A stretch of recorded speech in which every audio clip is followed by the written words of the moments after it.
Viewers like you make this program possible. Support your local PBS station. This episode of The Mind of a Chef dives into the chaos of opening a new restaurant. You need to get your bowls up there. April Bloomfield travels to San Francisco a month before her new Italian restaurant, Tosca, is set to open. Ken and I came here and we were like, this is right. Test recipes and ingredients with chef Josh Eva. When it comes together, it's not going to be as hot, I think. Oversees the construction of the new kitchen and dining room with her longtime partner, Ken Friedman. Oh, that'll be a skylight. Yeah, that's the skylight. Okay. Takes a breather at Tartine Bakery. Oh, so good, so good. And works out the jitters of opening night. You're like a hot mess, dude. This is like game day.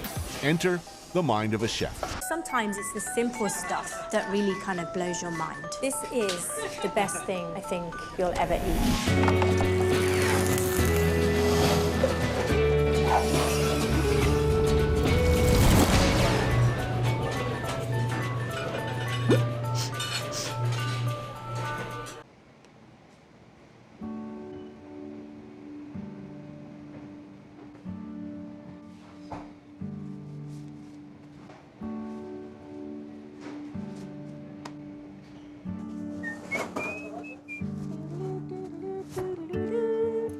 You need to get your garlic browner.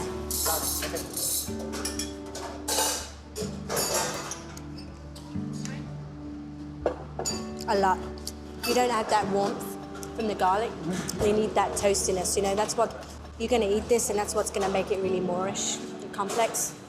Joyce, you need to organize and make that look pretty, okay? Guys, all your cloths should be on your hips and they should be clean.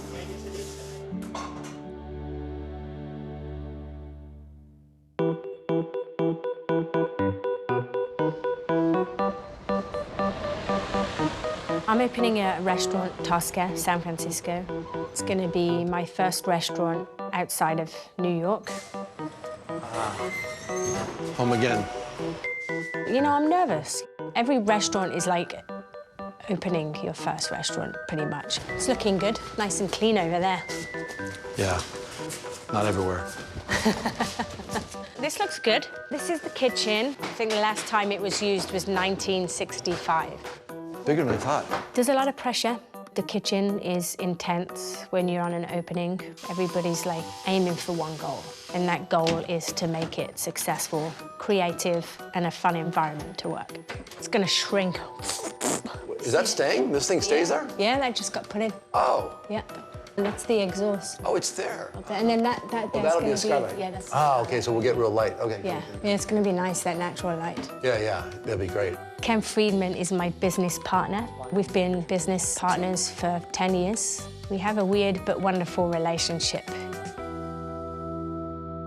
When we first walked in here, we'd been here before, right? We had just had a drink here a long time ago. It was a toss-up between finding something in London and then San Francisco. We were like toying with the idea, but we found this first, right? Yeah. So we decided to take this. Tosca is such a great opportunity for us to like find a place that's already great. Yeah, it's just people have a really good feeling about this place. You know, it's iconic. And we kind of felt that, I think, when we first walked in. We were like, this place is amazing. Yeah. We're the odd couple. We both took a gamble on each other. I came from a really great job and took a leap of faith, and he left his job, so we both kind of leapt together, and it works.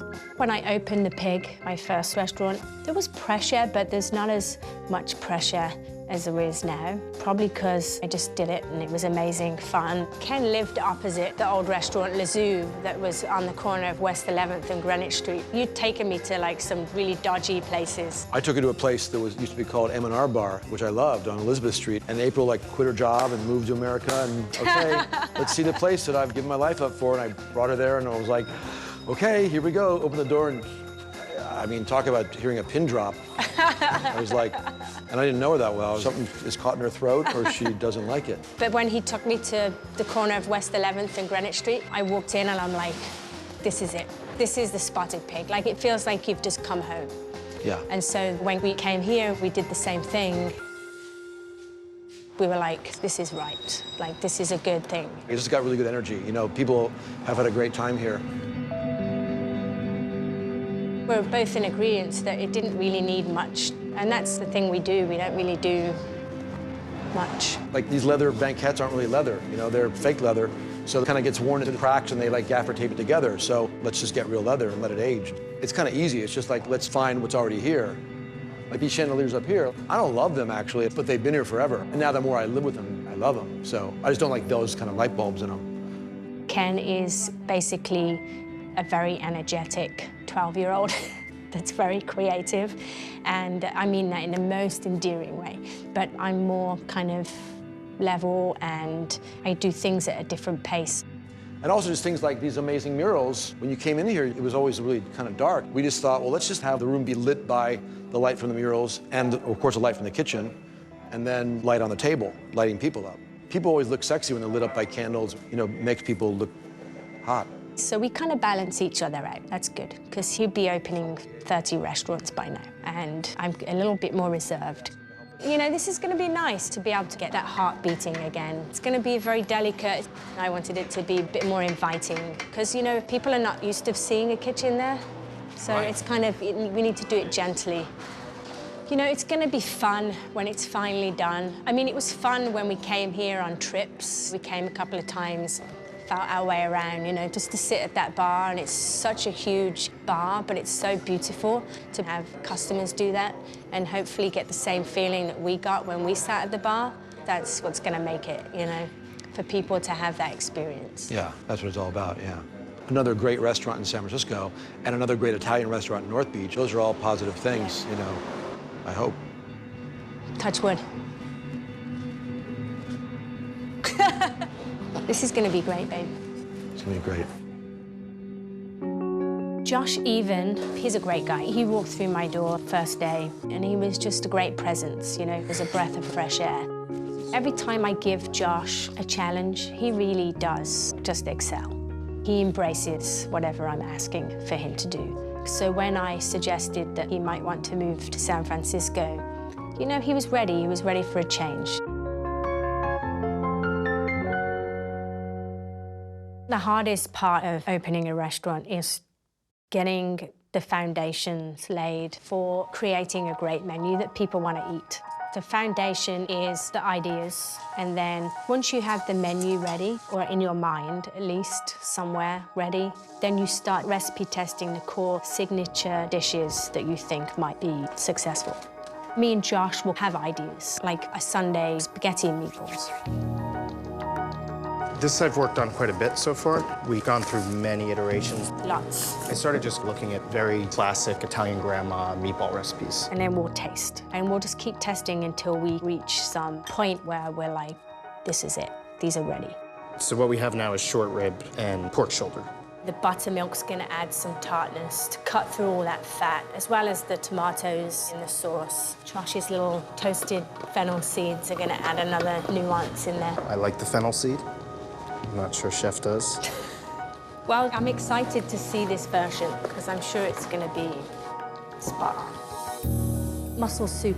This one's still in its early stages, but I want you to taste what I've got so far. Cool. Then we should figure out how we're going to make it for the season that we're going to open it. The recipe's very versatile, I feel like. It doesn't need the pancetta, it could be something else.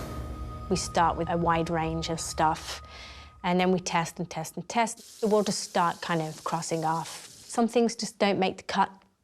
We've got our sauce, which we've tested. The meatball itself, we're gonna test. We'll poach them. I would sear them, but Josh, he likes his poached, so that's good.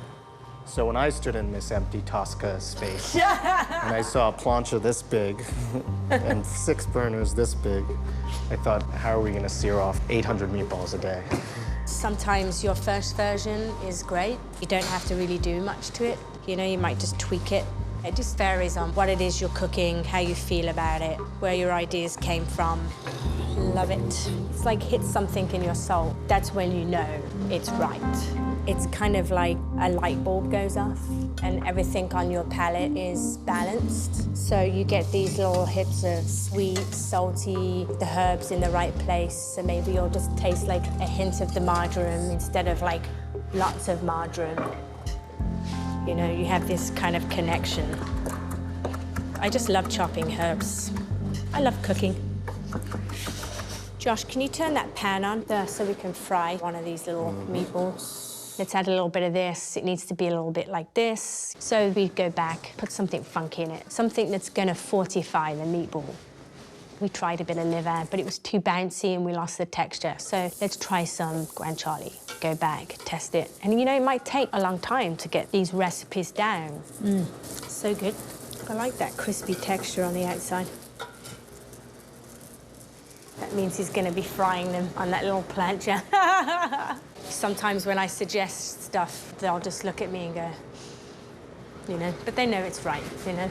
They'll be like, right decision. It's the right thing to do. It's the right thing to do. What taste? So moist. I love the buttermilk in them.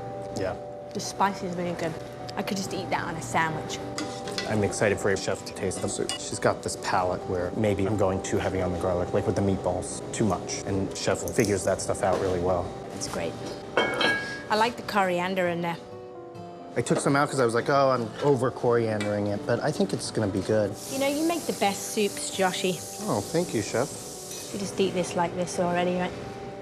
Yeah, and I thought on the pickup we could add capers, you know, some of the roasted garlic in the pan, and then deglaze it. When it comes together, it's not gonna be as hot, I think. Good, I like the chili on there. So these are just doing their thing.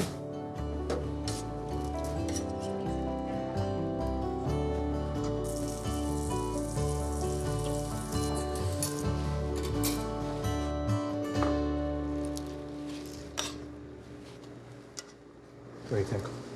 I'm thinking. It's a little more jammy than I think I had envisioned. I think it needs more muscle. There's a lot of tomato. I don't think you should make it less complex, because I like that. All the flavors right now I'm liking. I just want that extra hit of muscle. Yeah, you're right. This is 2.5 pounds of muscle, so I could jack it up to 3. I like it, though. I mean, what do you think? To me, it's really satiating. I'm thinking about ways to change the season, but maybe just fresh tomatoes. Yeah. I like the warmth. I think this is dish for winter, though, you know, when it gets a bit chilly outside. Yeah. So I think just try it again, you know. Yeah.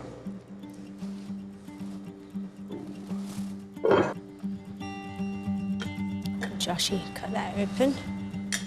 Oh, yeah. That's it.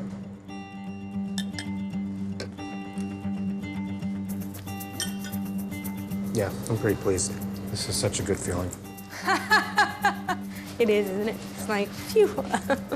Yeah, it's really good. These are RTG, babe.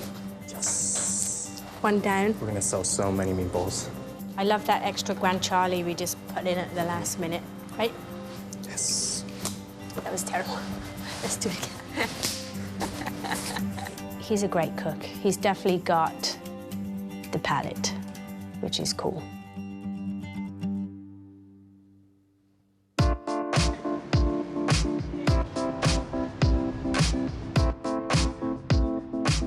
Whenever I get inspired, I get a little fidgety and a little excited. And when I ate these morning buns at Tartine, they just kind of made me stop in my tracks a little bit.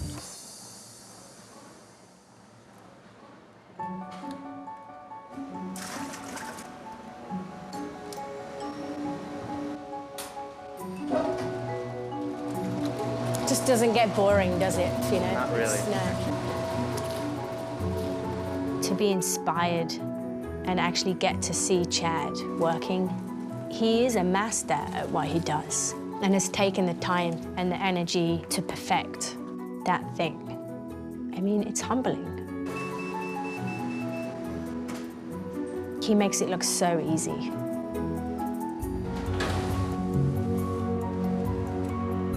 I'm just in awe. And it makes you feel like you need to get better and better and better.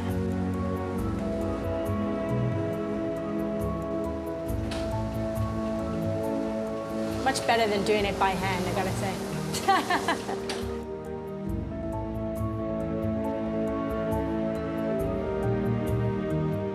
When I was watching him put the butter on the pastry, I was like, if that was me, I'd probably be like, you know? But that's what you get by practicing. It's that kind of connection you have when you eat something amazing, when you see somebody cook in a most beautiful way.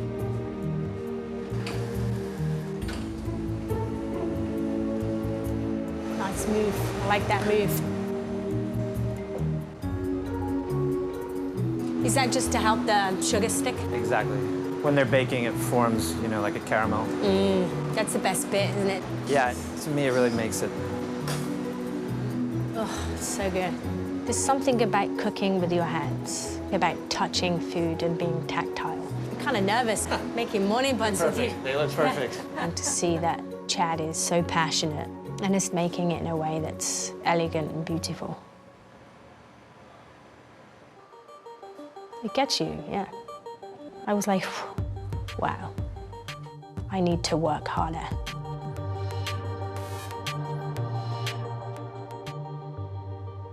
So when I first had the morning buns at Tartine, I could taste this orange, and it made me instantly think of rosemary. I kind of had this light bulb go off. It was kind of like ding, and it made me just kind of want to try a savory one. As it evolved, it turned into provolone, nice and sharp, bit funky, and broccoli rabe, some of these nice cured Calabrian chilies, a little bit of garlic and some olive oil. This is the medium-aged provolone.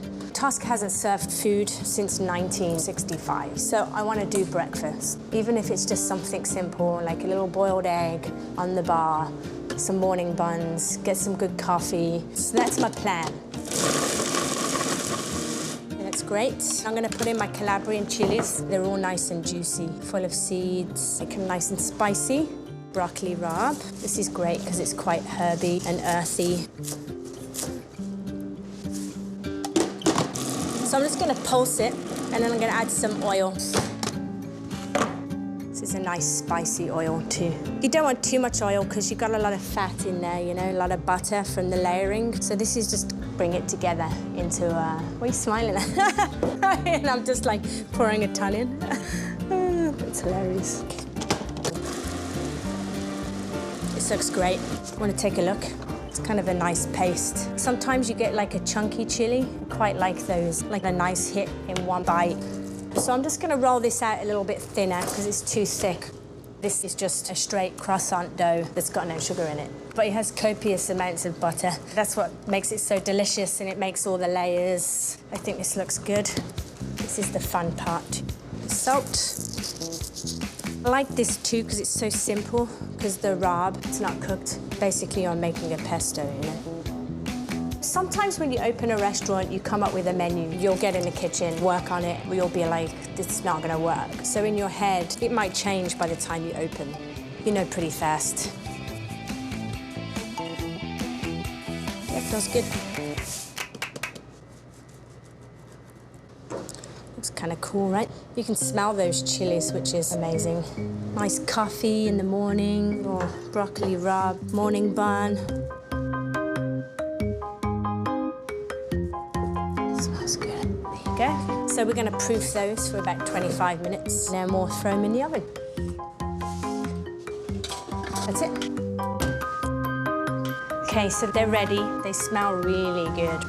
You really smell the rabe. You know, it's quite minerally. If you saw these on a bar, wouldn't you want to just go buy one? Look at this one here. I like how it goes a bit crispy and the cheese gets a little crunchy. They kind of make you giggle a little bit, you know?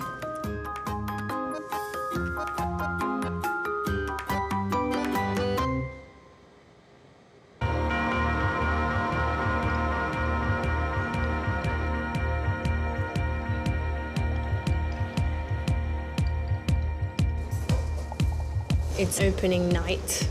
I've been busy in the kitchen all day, just testing and tweaking and stocking up on food.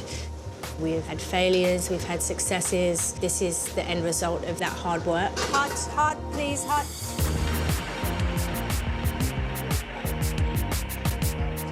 Gotta make sure everything's clean, please.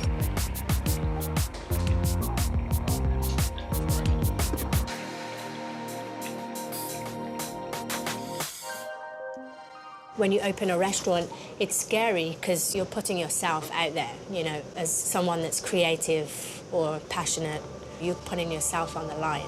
So having people come in and critique it, that's kind of scary. I told you once before, you can't use these. They've got no essential oils. Don't be lazy. This is crunch time. This is like game day. you understand what I'm saying right now? So that's why you have to practice to make it the most amazing restaurant you hope it would be. Your plancha still needs cleaning. Katie, you can't turn this until you get a good crust, okay? It's like flipping a pancake too early, okay? You gotta get crust one side, then flip it, okay? When your kitchen's built or your restaurant's done, it feels very a part of you. You know, the pressure just builds, it doesn't get easier. So this is when it starts getting a bit real. We start hearing the noise from the dining room. Fired on entrees, table 22. There's nothing gonna make you more familiarized than being in it and being thrown in. And then the next day you tweak whatever you feel like you need to tweak. We kind of evolve. Can't forget the lemon, okay? I was 10 years younger when I opened the Pig. 5 restaurants in, still as thrilling, but there's a lot more riding on this. Let's go, let's go, let's go. Now is the time to go. And I do like to be behind the line when we first open. I can jump in and I can help teach. It's a lot better, right? It's like umami, warm. Yeah, it needs a little like into it rather than separate. Yeah, it needs a little more chili though. They need to know what kind of palate I have. It's kind of like you're handing down this experience for them to absorb and to go on to be the best chefs that they can be. You order bar snacks, artichoke, followed by market greens, blue salad, followed by chicken, trout, gemelli, cauliflower, and a short rib. It's fun to see a restaurant grow. You know, this is the first step.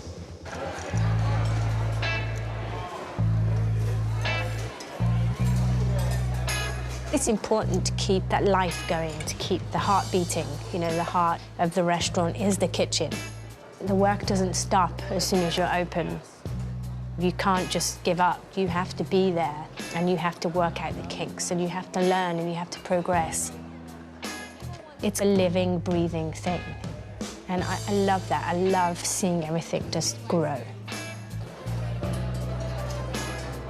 That's all I wanted to do. I wanted to be great at something. I wanted to do something really well. Just have that integrity. You know, I really wanted to keep striving to be better and better every day.